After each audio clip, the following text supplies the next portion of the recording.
Alright, so back with another lab walkthrough, and as mentioned in the previous lesson, what we're going to do is we're just going to generate some traffic within our lab environment now that we've configured our virtual appliances and our Active Directory integration.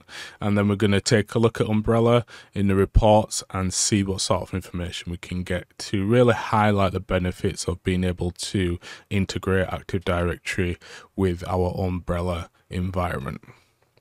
So first off, we'll generate some traffic on our lab machine. So this is our lab machine here, and we have it configured and set up with our DNS pointing to our VA, which is correct. So what we're just going to do is we'll generate some traffic, and what we'll do is we'll go to see what information we get in here.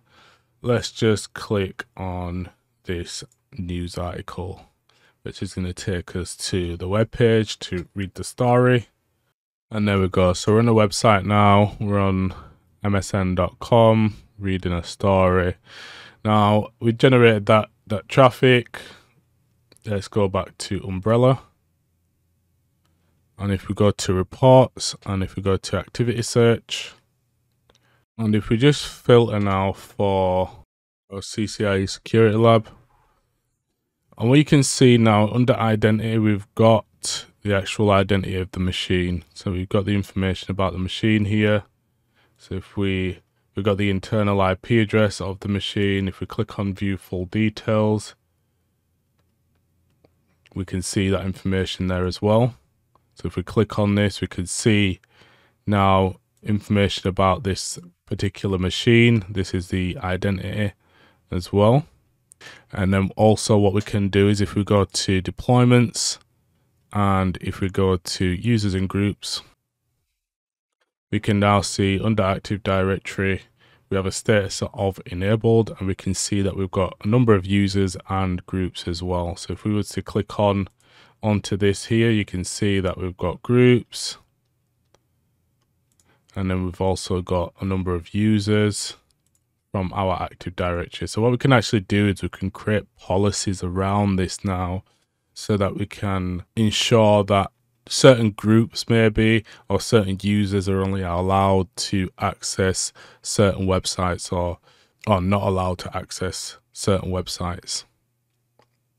And then in our reports, as you can see, although we had the output there for particular devices itself, you can either track this with the device itself, or we could actually create policies where we can actually track this by user as well.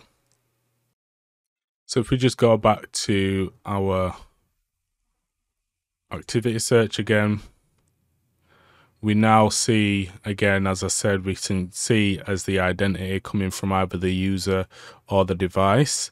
And this is really good because we can actually get really granular with the policies that we create, as opposed to just looking at the network as a whole, or just looking at sort of which internal site it's come from with the VAs as well.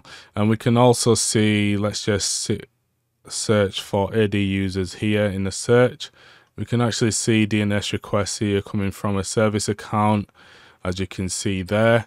And we actually get to see, again, this is looking at now identities at the actual user level as opposed to the device level as well.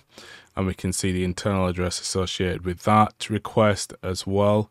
So this is really great stuff. So we've already spoke about the benefits of the addition of the AD connector with our Umbrella integration, but it's always nice to see it in a lab walkthrough. So I hope you found that useful. Let's move on to our next lesson.